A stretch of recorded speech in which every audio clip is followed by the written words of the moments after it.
warahmatullahi wabarakatuh. Mari pada pertemuan kali ini kita awali dengan bacaan Al-Fatihah. Mudah-mudahan seluruh teman-teman senantiasa diberikan kesehatan dan diberikan kemudahan untuk mencari ilmu atau menuntut ilmu. Al-Fatihah. A'udzubillahi minasyaitonir.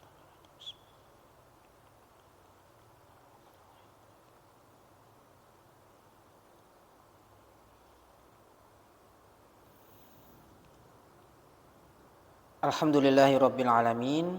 Baik teman-teman, rekan-rekan sekalian, pada pertemuan kali ini kita akan menyinggung sedikit tentang asas-asas pembentukan peraturan perundang-undangan dan asas-asas di dalam materi muatan peraturan perundang-undangan. Yang mengenai tentang asas-asas di dalam pembentukan peraturan perundang-undangan, perlu diketahui dasarnya adalah Undang-Undang Nomor 12 Tahun 2011. Dalam perihal asas-asas di dalam pembentukan peraturan undang-undangan termaktub atau tertuang di dalam pasal 5 Undang-Undang Nomor 12 Tahun 2011 tentang pembentukan peraturan perundang-undangan. Adapun asas-asas pembentukan peraturan perundang-undangan diantaranya adalah ada asas kejelasan tujuan, ada asas dapat dilaksanakan, ada asas kedayagunaan dan asas kehasilgunaan. Ada asas kelembagaan atau organ pembentukan yang tepat. Ada asas kesesuaian antara jenis, hierarki, dan materi muatan peraturan perundang-undangan. Ada asas kejelasan rumusan, ada asas keterbukaan. Nah, di dalam pertemuan kali ini, ketika kita mengacu pada asas-asas di dalam pembentukan peraturan perundang-undangan, maka semua asas di dalam pembentukan peraturan perundang-undangan itu harus terpenuhi ketika legislatif membentuk atau merancang undang-undang, RUU rancangan undang-undang dan nantinya akan disahkan menjadi undang-undang. Jadi tidak boleh kemudian mengenyampingkan asas-asas di dalam pembentukan peraturan perundang-undangan. Contoh, dalam asas kejelasan tujuan, tujuan undang-undang itu dibuat, undang-undang itu dibentuk, untuk apa ke depan undang-undang itu dibentuk. Nah, itu harus jelas. Maknanya dari asas kejelasan tujuan. Kalau tanpa tujuan terus undang-undang itu dibuat, maka melanggar yang namanya asas kejelasan tujuan. Ada contoh asas tadi, asas keterbukaan. Jadi undang-undang itu dibuat harus terbuka, khalayak umum itu harus tahu undang-undang itu nantinya akan disahkan itu tentang apa. Rancangan undang-undang itu dimulai dengan partisipasi publik, partisipasi masyarakat itu sejauh mana di dalam masyarakat untuk mengetahui bahwasanya rancangan undang-undang itu dibuat atau undang-undang itu dibuat sudah memenuhi rasa keadilan di dalam masyarakat.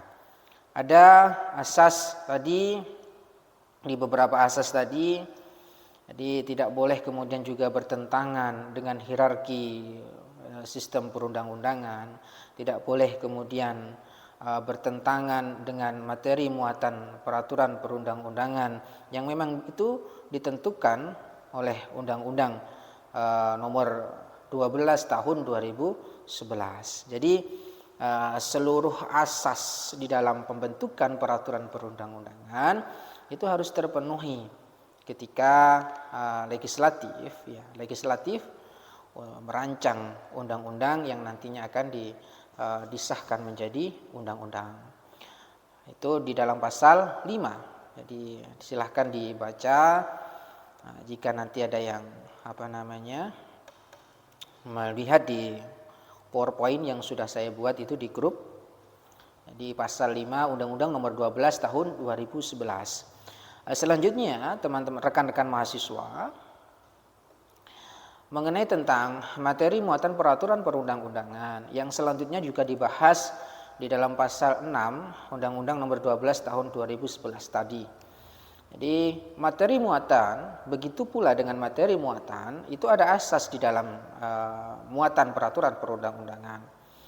Adapun asas-asasnya yang dijelaskan di dalam pasal tersebut, pasal 6 tadi, ada asas pengayoman, ada kemanusiaan, ada kebangsaan, ada kekeluargaan, ada kenusantaraan Indonesia yang menjadi landasan bahwasanya undang-undang itu dibuat di negara Indonesia.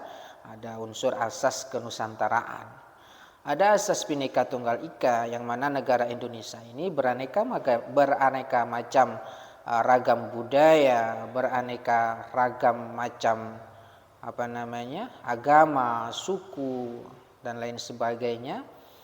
Di dalam Bhinneka Tunggal Ika itu tidak boleh bertentangan ketika materi muatan itu dimasukkan di dalam undang-undang.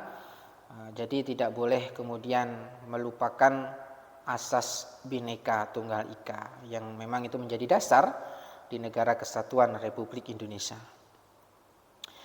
Kemudian di dalam materi muatan peraturan perundang-undangan itu juga ada asas keadilan. Jadi tidak boleh meninggalkan yang namanya unsur keadilan di dalam undang-undang itu dibuat.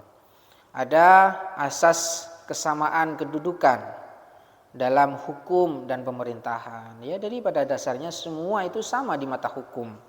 Tidak ada pembeda. Jabatan dan lain sebagainya itu tidak ada pembeda. Ketika kita berhadapan dengan hukum dan pemerintahan, semua hak dan kewajiban masyarakat warga negara itu sama rata.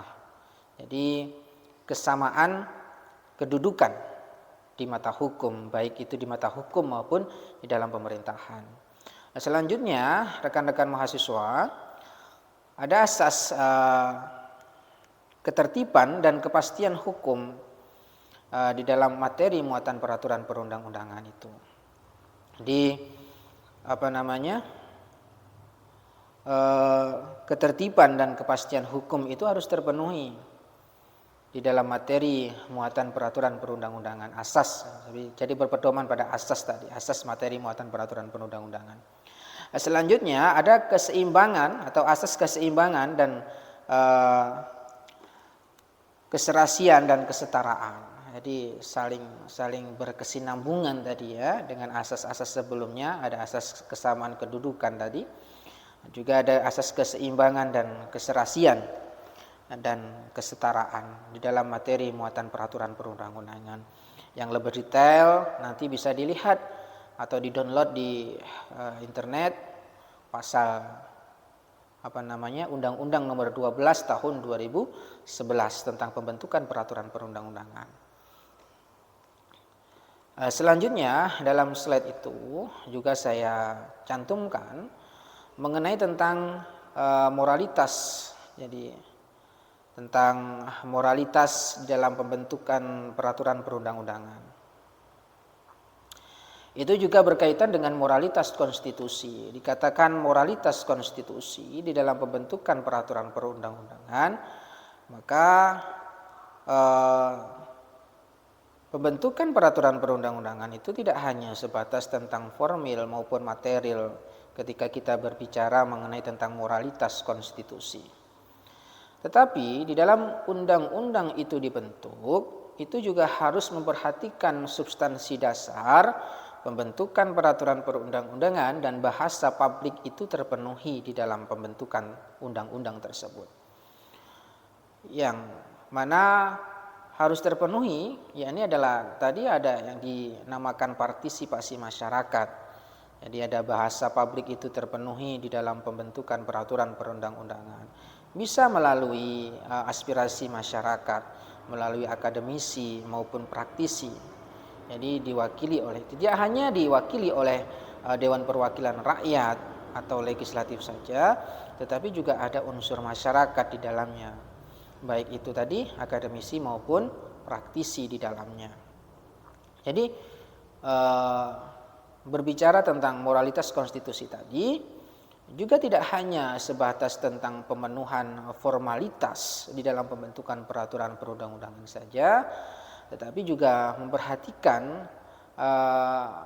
bagaimana kemudian undang-undang itu dibuat, apakah sesuai dengan kebutuhan yang ada di dalam masyarakat, ataupun masyarakat itu ketika nanti undang-undang itu disahkan apakah setuju ataukah banyak yang menolak atas pengesahan undang-undang tersebut. Jadi tidak hanya pemenuhan formalitas di dalam pembentukan peraturan perundang-undangan.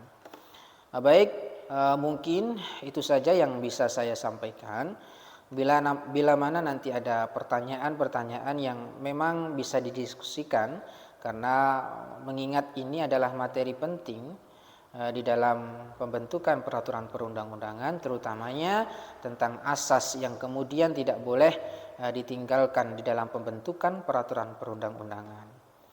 Baik rekan-rekan sekalian, kurang lebihnya mohon maaf. Kita lanjutkan dengan diskusi baik di kolom komentar maupun di WA Group. Sekian dari saya. Akhirul kalam, wassalamualaikum warahmatullahi wabarakatuh.